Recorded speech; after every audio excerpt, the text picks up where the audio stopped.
Advocate Bhudev Mahananda का अभिवादन स्वीकार कीजिए। साथियों, आप देख रहे हैं भज सब पीपल, भज सब बहुजन। अभी तक आप हमारा चैनल को सब्सक्राइब नहीं किए तो काइंडली सब्सक्राइब कीजिए। भारत सरकार भारतीय रेल व्यवस्था को कमजोर क्यों कर रहा है? 30 अक्टूबर ईवीएम के खिलाफ भारत बंद आंदोलन होगा, बामन मेश्राम जी का बयान। बीजेपी महिला आयोग को क्यों बदल दिया? तेलंगाना में कांग्रेस आरक्षण का अंदर जो आरक्षण लागू कर दिया, रिजर्वेशन का अंदर रिजर्वेशन लागू कर दिया। हरियाणा में बीजेपी आरक्षण का अंदर आरक्षण लागू कर दिया। वायनाड में प्रियंका के खिलाफ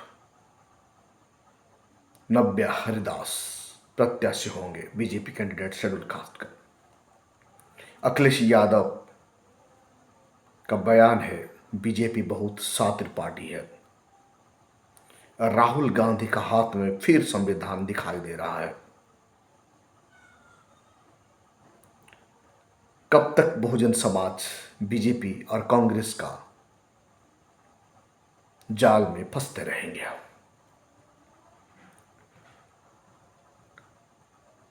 साथियों, बीजेपी का शासन में या कांग्रेस का शासन में दंगा और नरसंहार कंटिन्यू होता है। मुसलमान नरसंहार, दलित नरसंहार कब बंद होगा भारत में? इलन मस्क कहते हैं ईवीएम को बंद हो जाना चाहिए।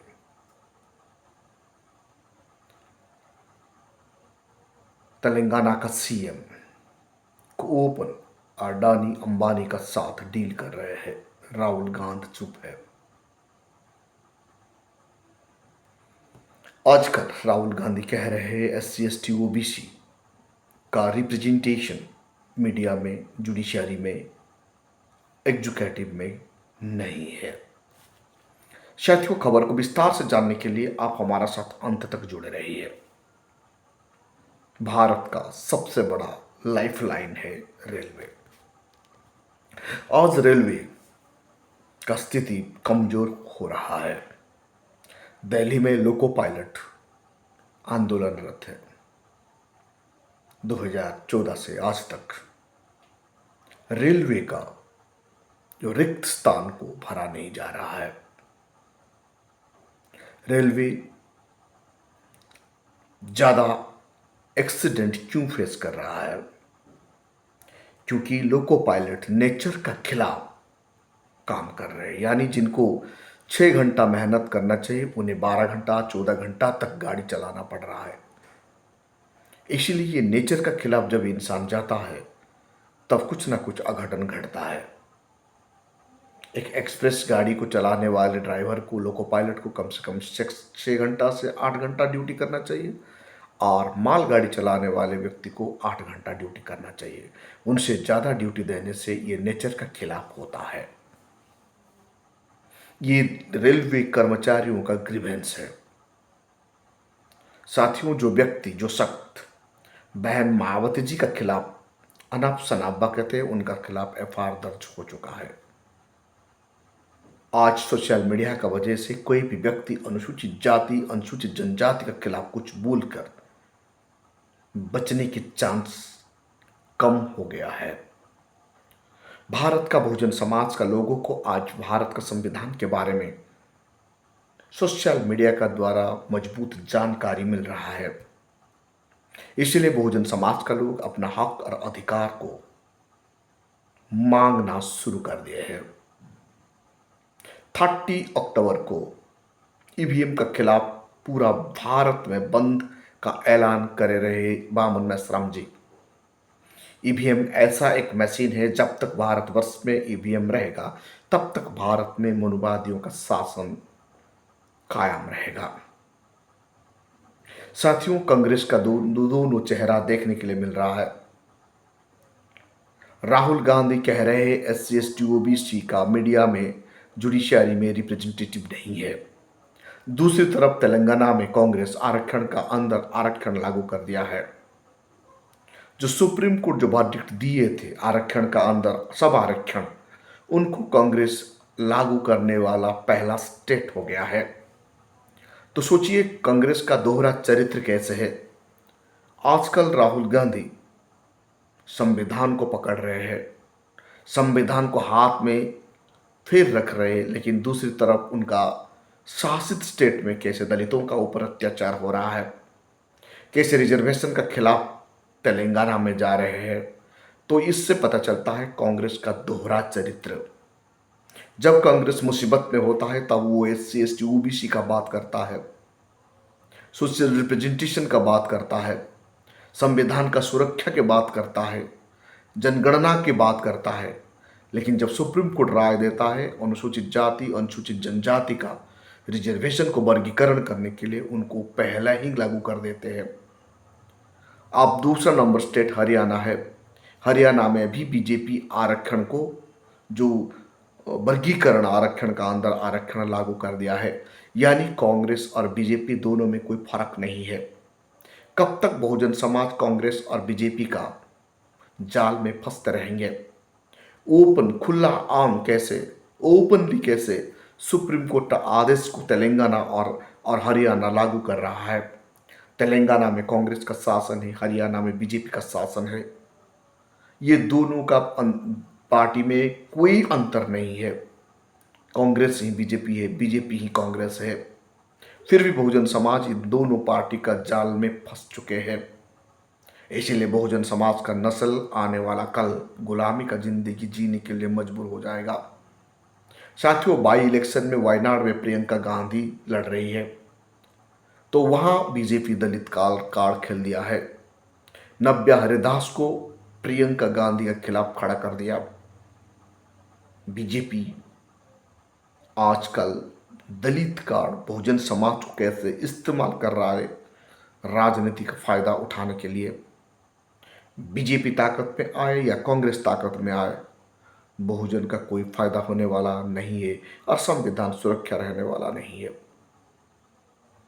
महाराष्ट्र में अखिलेश यादव ये कहते हैं बीजेपी बहुत शातिर पार्टी है, तो इसीलिए महाराष्ट्र इलेक्शन में बहुत होशियार का साथ गठबंधन को आगे बढ़ना बहुत जरूरी है। राहुल गांधी का हाथ में फिर संविधान, फिर एक नया ड्रामा शुरू। संविधान बचाने की नारा। सुप्रीम कोर्ट जब SC ST का खिलाफ वर्डिक्ट देता है 1 अगस्त को कांग्रेस भारत बंद नहीं करता, लेकिन आज फिर संविधान हाथ में क्यों? ये ड्रामा बहुजन समाज को समझ में आ रहा है। कांग्रेस हर वक्त रिजर्वेशन का खिलाफ था, आने वाला कल भी खिलाफ रहेगा। कांग्रेस हर वक्त बाबा साहेब अम्बेडकर के खिलाफ था, आने वाला कल भी बाबा साहेब अम्बेडकर का विचार को खिलाफ ही करेगा। लेकिन आज कमजोर है, इसीलिए राहुल गांधी हाथ में संविधान ले रहे हैं। तनिक थोड़ा आप देखिए, इधर राहुल गांधी संविधान को हाथ में ले रहे हैं, उधर तेलंगाना में कांग्रेस पार्टी आरक्षण के खिलाफ कानून बनाकर आरक्षण के खिलाफ लग गया है। हरियाणा में बीजेपी, तेलंगाना में कांग्रेस, यानी ये दोनों पार्टी का ऊपर कोई भरोसा करना नहीं चाहिए। कब तक भारतवर्ष में मुस्लिम का नरसंहार और दलितों का नरसंहार होता रहेगा। हरियाणा में हम सबको पता है मच्छीपुर में कैसे दलितों को ऊपर अत्याचार हुआ था। ऐसे यूपी, बिहार, हर जगह में मुसलमान का ऊपर भी नरसंहार होता है। इसे पॉलिटिकल देश के लिए बहुत बड़ा खतरा है। भारत का संविधान कभी भी नहीं चाहता किसी का भी अत्याचार हो। भारत का संविधान कभी भी किसी को अन्याय करने के लिए इजाज़त नहीं देता। लेकिन जब हम मिर्चीपुर का विषय में जानते हैं, हरियाणा में दिल दहलाने वाले घटना घटा था। हुड्डा सरकार का पीरियड में कांग्रेस कितनी टॉर्चर किया था अनुसूचित जाति अनुसूचित जनजाति को, लोगों को। जब हम इनके बारे में जानने के लिए कोशिश करते हैं तो रूह कांप उठता है। अब राहुल गांधी कह रहे हैं SC ST OBC को मीडिया जुडिशरी में रिप्रेजेंटेटिव कम है, उनका रिप्रेजेंटेटिव होना चाहिए। लेकिन ये ड्रामा कब तक चलेगा? कांग्रेस भारत को 55 से 60 ईयर शासन किया। अभी भी तेलंगाना में और कुछ स्टेट में उनका शासन चल रहा है, तो दलितों को वहाँ क्या मिल रहा है? क्या वहाँ SC ST OBC को मीडिया में जगह दे दिए? क्या SC ST OBC को कांग्रेस शासित स्टेट में जुडिशरी में जगह मिल रहा है? क्या कांग्रेस शासित स्टेट में रिजर्वेशन को सुरक्षित क्या दिया जा रहा है? ये सब तमाम प्रश्न हर कोई दलित को, हर कोई बहुजन समाज को कांग्रेस का लीडर राहुल गांधी को पूछना चाहिए। बीजेपी अंबानी अडानी का साथ चलता है, ऐसे ही तेलंगाना में भी कांग्रेस का CM अडानी अंबानी का साथ चल रहे हैं और आरक्षण के खिलाफ कानून बना दिए हैं। तो कैसे दोगलापन है ये देखने के लिए मिल रहा है। साथियों, एलन मस्क ने ऐलान कर दिए है EVM भारत से हटना चाहिए। EVM की वजह से भारत का इलेक्शन फेयर एंड फाइन नहीं हो रहा है। साथियों, आप देख रहे हैं voice of people, voice of Bahujan. अभी तक आप हमारा चैनल को सब्सक्राइब नहीं किए तो काइंडली सब्सक्राइब कीजिए और बेल का आइकन जरूर दबाइए।